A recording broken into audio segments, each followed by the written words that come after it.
Welcome to స్ఫూర్తి news. బులెటిన్ల ముందుగా headlines.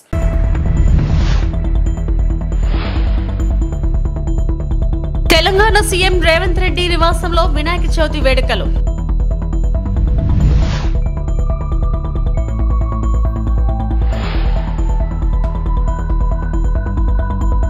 Vinayaka Chavithi పూజల్లో వైఎస్ జగన్.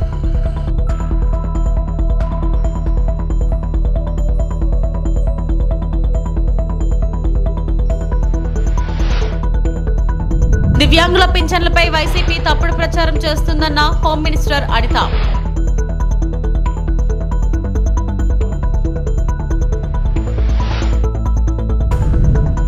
తిరుమల శ్రీవారి సేవలో మంత్రి సవిత.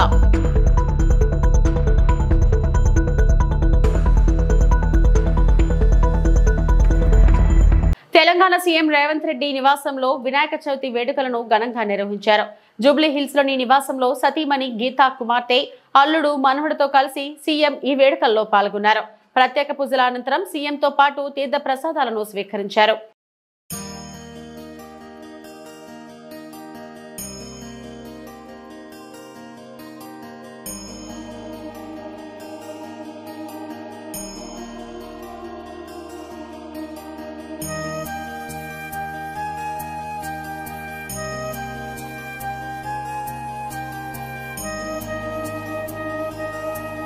వైఎస్ఆర్సీపీ కేంద్ర కార్యాలయంలో బుధవారం వినాయక చవితి వేడుకలు ఘనంగా జరిగాయి.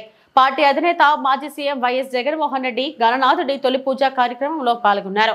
విఘ్నేశ్వరుడికి హారతి ఇచ్చి తీర్థ ప్రసాదాలు స్వీకరించారు. వైఎస్ జగన్ షెడ్యూల్ ప్రకారం బుధవారం ఉదయం విజయవాడ రాణికారి తోట వద్ద జరిగే వినాయక పూజల్లో ఆయన పాల్గొనాల్సి ఉంది. అయితే భారీ వర్షాల కారణంగా ఆ పర్యటన రద్దయింది. దీంతో తాడేపల్లి ఆఫీసులోనే జరిగే పూజలోనే ఆయన పాల్గొన్నారు. ఈ వేడుకలకు ఎమ్మెల్సీలు లేళ్ల అప్పిరెడ్డి, తలసిల రఘురాం, మాజీ మంత్రి వెల్లంపల్లి శ్రీనివాస్, దేవినేని అవినాష్ సహా పార్టీ నేతలు హాజరయ్యారు.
దివ్యాంగుల పింఛన్లపై విపక్ష నేతలు అనవసర రాద్ధాంతం మానుకోవాలని హోంమంత్రి వంగలపూడి అనిత సూచించారు.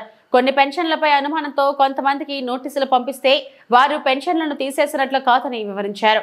వారు సదరం సర్టిఫికెట్లు పరిశీలించి అన్ని సక్రమంగా ఉన్నట్లయితే పింఛన్లు కొనసాగుతాయని స్పష్టం చేశారు. పంపించడం అనేది పరిపాలన, అది నోటీస్ అనేది తీసేయడానికి కాదు కదా. నేను తీసేస్తామని నోటీస్ ఇవ్వలే. మీ దగ్గర ఏదైనా సదరన్ సర్టిఫికేట్ ఉందా లేదా, మీరు ఏంటి అన్నది ఒకసారి వచ్చి చెక్ చేసుకుని మాకు చూపించండి అని చెప్పేసి పంపించే వరకు పంపిస్తున్నాం.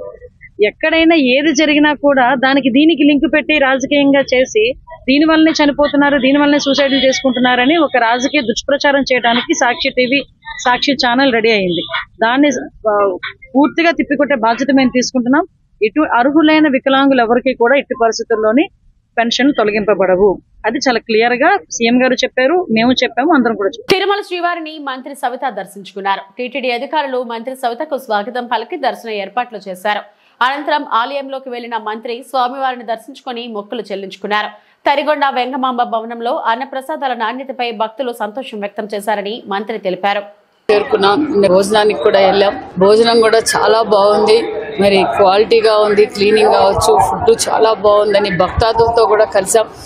భక్తాదులకు ఎలాంటి ఇబ్బంది జరగకుండా, టీటీడీకి ఎలాంటి అవాంఛాలు జరగకుండా గత కూటమి ప్రభుత్వం కావచ్చు, కొత్త టీటీడీ చైర్మన్ వచ్చిన తర్వాత టీటీడీ మరి బోర్డు మెంబర్స్ కూడా, మరి టీటీడీ సభ్యులు కూడా అందరినీ రిసీవింగ్ చేసుకోవడం, ప్రజల్ని ఎక్కడికక్కడ వాళ్ళని గైడ్ లైన్ చేయడం చాలా బాగుందని కూడా భక్తాదులు చెప్పడం చాలా బాగుంది. ఈ కడుగ వెంకటేశ్వర స్వామి కృప ఈ దేశానికి, ముఖ్యంగా మన రాష్ట్రానికి వెల్లవెల్ల ఉంటుందని తెలియజేస్తూ ప్రజలందరికీ వినాయక చవితి శుభాకాంక్షలు కూడా తెలియజేస్తారు. విశాఖ స్టీల్ ప్లాంట్ ఎట్టి పరిస్థితుల్లోనూ ప్రైవేట్ పరం కాదని, కూటమి ప్రభుత్వం అధికారంలోకి ఉన్నంత వరకు తాము హామీగా ఉంటామని ఎంపీ భరత్, టీడీపీ రాష్ట్ర అధ్యక్షుడు పల్లా శ్రీనివాసరావు విశాఖలోని కూటమి ఎమ్మెల్యేలు స్పష్టం చేశారు. నిర్వాసితులు కొందరిని తొలగించినట్టుగా సమాచారం ఉందని, వారిని తిరిగి విధుల్లోకి తీసుకునేటట్లు చేస్తామన్నారు. ప్లాంట్ కు పూర్తి స్థాయి సీఎండీ, ఇతర డైరెక్టర్లను నియమించాలని ఉక్కు మంత్రికి చెప్పామని, త్వరలో అది నెరవేరుతుందన్నారు. ఉక్కు పరిశ్రమలో 1000 మందికి పైగా కాంట్రాక్టర్లు ఉన్నారని, వారిని 35కు కుదించేందుకు మాత్రమే యత్నాలు జరుగుతున్నాయని వివరించారు. వాళ్ళు వచ్చి మాకు రిప్రజెంటేషన్ ఇస్తే మీరు ఎందుకు గొడవ పెట్టారంటే మేము ఇప్పుడు పశ్చాత్తాపడుతున్నాము, మేము పెట్టము తీసుకోండి అంటే సీఎండీకి ఫోన్ చేస్తే చాలా మమ్మల్ని హెరాస్ చేశారండి వాళ్ళు. మేము ప్లాంట్ని లాభాల్లో ఇప్పుడు ఆయన తీసుకునేది కరెక్ట్ నిర్ణయం నేను అనలేను, కానీ అలా అని కొందరు దురుద్దేశంతో వాళ్ళ ప్రైవేట్ ఎజెండాతో తప్పుదారి పట్టించడానికి ప్రయత్నంలో కొంత మిస్లీడ్ చేస్తున్నారు పీపుల్ని. That is not correct. It's a policy decision that any public sector which runs into losses. So the example మీకు చెప్పాను కదండి, సేలం స్టీల్ ఆపారు, ఈరోజు మనం ఖచ్చితంగా ఆపాం. గత 5 years చూడండి, గత 5 yearsలో ఇంకొక 2 months ఉంటే ఆ ప్లాంట్ ఖచ్చితంగా మూతపడిపోయి ఉండేది, ఎందుకంటే ఆ గవర్నమెంట్ సపోర్ట్ లేదు. It was running at 20% capacity. 20% capacity మీద రన్ అవుతే 1 టన్ను స్టీల్ తయారు చేయడానికి 2.5 లక్షలు అవుతుంది. సో ఆ గత 5 years అలాగే రన్ చేశారు, ఎక్కడో పైసా పెట్టలేదు కదా. ఇప్పుడు మనం 14,000 crores తెచ్చి పెట్టిన తర్వాత మళ్ళీ ప్రైవేటైజేషన్ ఎందుకు వస్తుంది? కూటమి ప్రభుత్వము ఏర్పడిన Malana this is a political decision. And ఇంకొకటి, సెయిల్లో ఏమాత్రం అవకాశం ఉన్నా దాంట్లో కూడా మెర్జ్ చేయడానికి పూర్తి ప్రయత్నాలు జరుగుతున్నాయని చెప్పి రాష్ట్ర ప్రజలందరికీ కూడా మీ ద్వారా తెలియజేసుకుంటున్నాం. వైఎస్ఆర్ కాంగ్రెస్ పార్టీ మైనారిటీ నేత అబ్దుల్ మస్తాన్ నెల్లూరులో మాట్లాడుతూ, కావలి ఎమ్మెల్యే కావ్య కృష్ణారెడ్డి నోరు అదుపులో పెట్టుకోవాలని హెచ్చరించారు. లేకపోతే 2029లో నీకు తగిన గుణపాఠం నేర్పుదామని అన్నారు. ముస్లింలకు నువ్వు ఏం చేశావో ముందు చెప్పు అని అన్నారు. ముస్లిం మైనారిటీ నేతలకు దగా చేశావని అన్నారు. ఒక ఎమ్మెల్యే స్థాయిలో ఉండి దిగజారుడు భాష మాట్లాడతావా అని ఆవేదన వ్యక్తం చేశారు. ఆయన ఒక ప్రజలు ఆయనకి గెలిపిస్తే చూడండి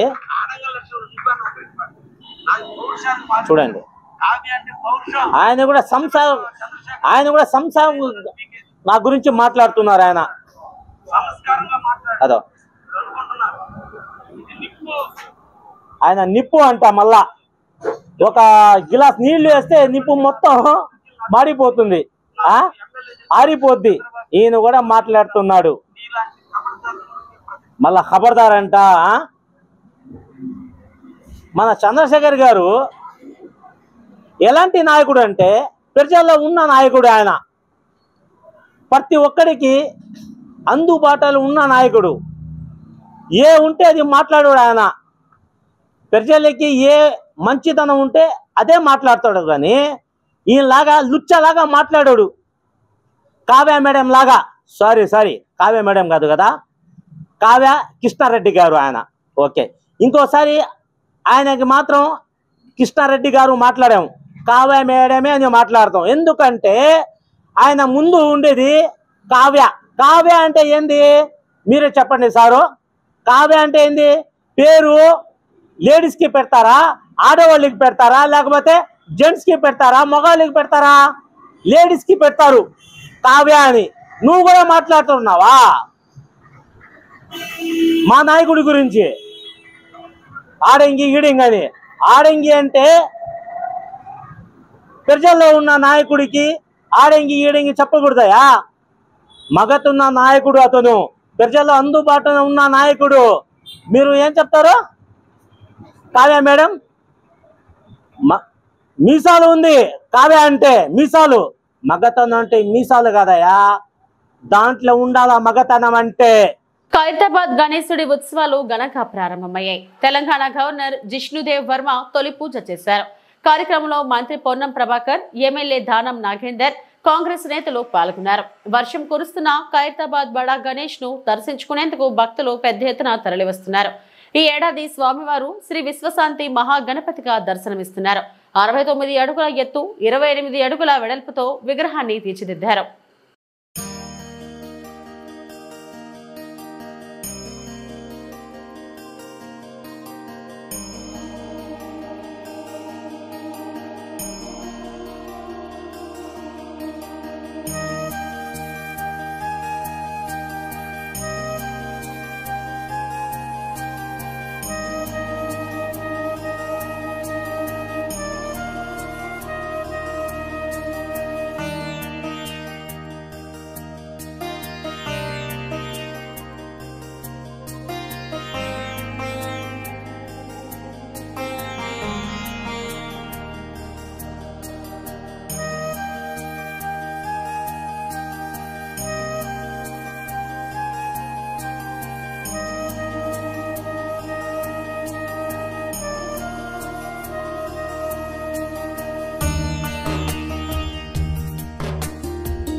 వినూత్నంగా ధర్నా రాస్తారోకో నిర్వహించడం జరిగింది.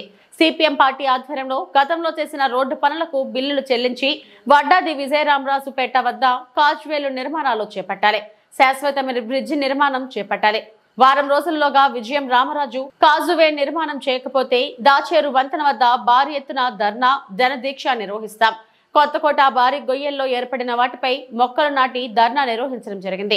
విశాఖ ఉమ్మడి జిల్లా పరిధిలో బిఎన్ రోడ్డు చోడవరం నుండి నర్సీపట్నం మరియు వడ్డాది నుండి పాడేరు వెళ్లే ఎం కోడూరు వరకు భారీ గొయ్యలు ఏర్పడ్డాయి.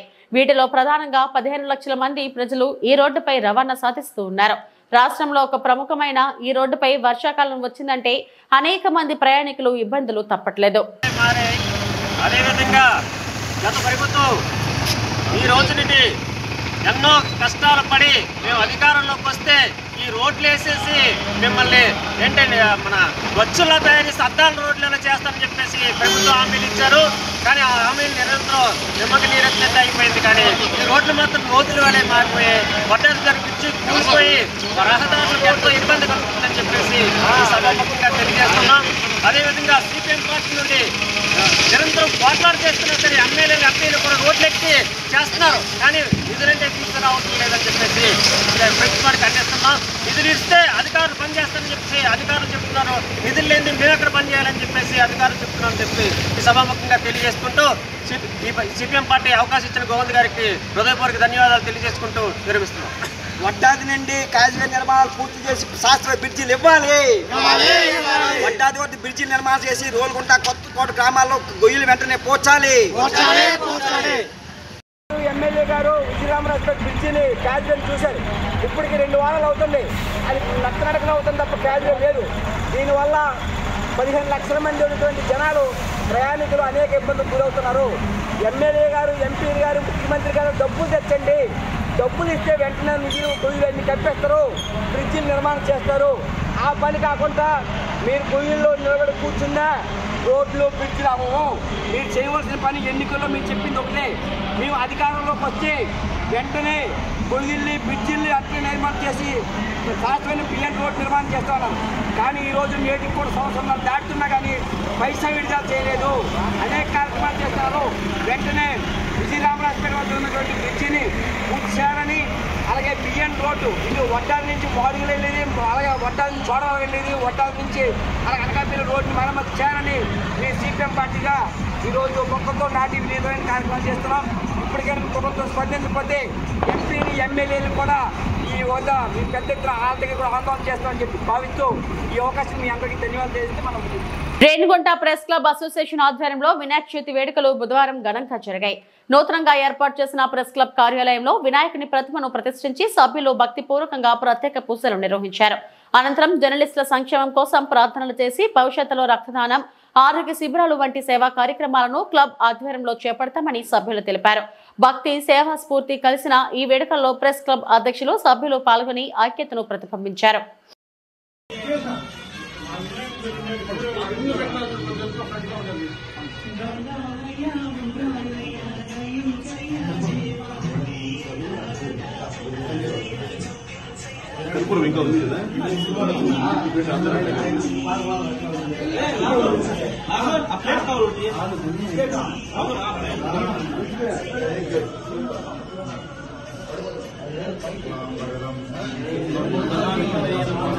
बोलो गणेश महाराज के जय, बोलो गणेश महाराज के जय, बोलो गणेश महाराज के जय, गणपति बप्पा।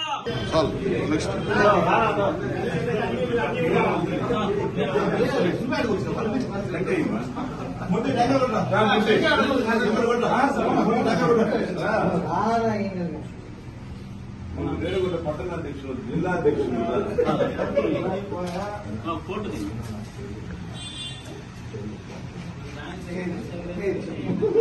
పశ్చిమ గోదావరి జిల్లా నర్సాపురం మండలం సీతారాంపురం స్వర్ణాంధ్ర ఇంజనీరింగ్ కళాశాల విద్యార్థులు మట్టి వినాయకుడును తయారు చేశారు. కళాశాలలోని ముందుగా వినాయక చవితి వేడుకలు ఘనంగా నిర్వహించారు.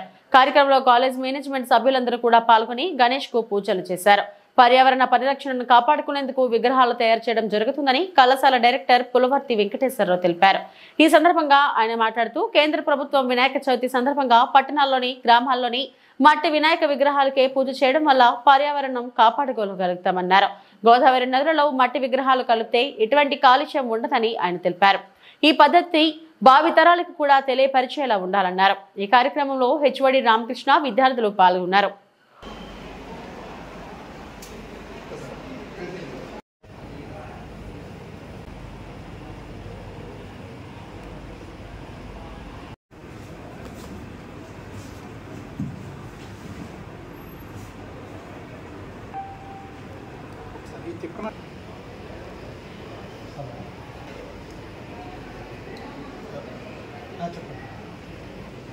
ఇక్కడ కింద మన విగ్రహాలు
ओम देहि प्रसाद वेदा पक्रमण तममा अदौक्ति यमामह देवन चर्जिसंसा एपारा जातवाहाय नमोते शिवदेवताभ्यो नमः समचिदर्भोदानुधानं समर्पयामि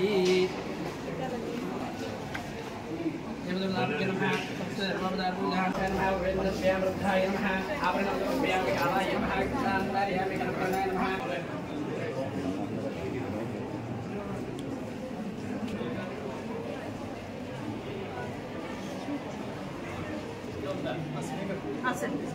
ప్రజలందరికీ ముందుగా వినాయక చవితి శుభాకాంక్షలు. మరి ఏదైతే మన కేంద్ర ప్రభుత్వం అదేవిధంగా రాష్ట్ర ప్రభుత్వం పిలుపు మేరకు పర్యావరణ పరిరక్షణ నిమిత్తం మట్టి గణపతులను మాత్రమే పూజించాలనే నినాదాన్ని పురస్కరించుకుని మన నరసాపురం మండలం సీతారాంపురం గ్రామంలో ఉన్నటువంటి స్వర్ణాంధ్ర ఇంజనీరింగ్ కళాశాల ఏఎంఎల్ డిపార్ట్మెంటు విద్యార్థులు మరియు స్టాఫ్ అందరూ కలిసి ఈ మట్టి గణపతుల్ని వితరణ చేయాలనే ఒక సదుద్దేశంతో సుమారు ఒక 2000 విగ్రహాలని వారు స్వయంగా తయారు చేసి వాటికి రంగులద్ది వాటిని ప్రజలకి ఉచితంగా పంపిణీ చేయడం జరుగుతుంది. మరి ఇలాంటి కార్యక్రమం చేయటం చాలా ఆనందదాయకం. మరి ఈ గణపతి నిమజ్జనం సమయంలో మనకున్నటువంటి ఈ సహసిద్ధమైనటువంటి నదులు చెరువులు ఇవన్నీ కలుషితం అయిపోతాయనే ఉద్దేశంతో రంగులు రకరకాల రంగులు ప్లాస్టర్ ఆఫ్ ప్యారిస్ వాడినటువంటి విగ్రహాలను వాడొద్దని అనేక సంవత్సరాల నుంచి తెలియజేయడం జరుగుతుంది. ఈ సంవత్సరం ఈ నినాదాన్ని ఎక్కువగా మన నరేంద్ర మోడీ గారు తీసుకొచ్చి ప్రజలందరినీ కూడా ఇందులో మమేకం చేస్తూ మన యొక్క పర్యావరణాన్ని పరిరక్షించుకునే భాగంగా తీర్చిదిద్దడం జరిగింది. అసలు యాక్చువల్గా ఈ గణేష్ నిమజ్జనం ద్వారా మనకు చేకూరవలసినటువంటి మేలు ఎందుకంటే వివిధ రకాలటువంటి పత్రాలు పుష్పాలు పళ్ళు తీసుకొచ్చి పూజించడం ద్వారా తద్వారా వచ్చేటువంటి వనమూలికల యొక్క ప్రభావం మనకి చెందాలనేటువంటి సదుద్దేశంతో ఆనాడు ఋషులు ఈ వినాయక చవితి జరుపుకునేటువంటి కార్యక్రమాన్ని నిర్వహించడం జరిగింది. మరి ఇదే వినాయక మండపాలు ఎక్కువ పెట్టడం అనేది స్వతంత్ర సమర పోరాటంలో బాలగంగాధర తిలక్ గారు ఆ రోజున ప్రజలందరినీ ఒక చోట చేర్చడం కోసం ఈ గణేష్ మండపాలు పెట్టడం ఇరువుగా పూజలు జరిపించడం చేయడం జరిగింది. తద్వారా ప్రజలందరూ కూడా ఒక చోట చేరి వినాయక నిమజ్జనం పూజ సందర్భంగా కూర్చుని ఆ డిస్కషన్లోనే స్వతంత్ర సమరయోధులు ఎలా మనం స్వతంత్రాన్ని సాధించుకోవాలనేటువంటి విషయాలను చర్చించుకోవడం కూడా జరిగింది. కాబట్టి ఈ గణేష్ ఉత్సవాలకి అయినటువంటి ప్రాధాన్యత ఉంది. ఆ ప్రాధాన్యతను మనం జరుపుకుంటున్నాం. దాని తద్వారా రావాల్సినటువంటి ప్రతిఫలాన్ని పొందలేకపోతున్నాం. కాబట్టి మనందరం కూడా మట్టి వినాయకులు మాత్రమే పూజించి మరి వివిధ రకాలటువంటి పత్రి మరియు పుష్పాలతో భగవంతుని పూజించి తద్వారా వచ్చేటువంటి మేలుని మనందరం పొందాలని భావితరాలకి మంచి వాతావరణాన్ని అందించాలని మీకు అందరికీ తెలియజేసుకుంటున్నాను. జై హింద్. ఇవి ఇప్పటివరకు నా బులెటిన్ అప్డేట్స్. నమస్తే.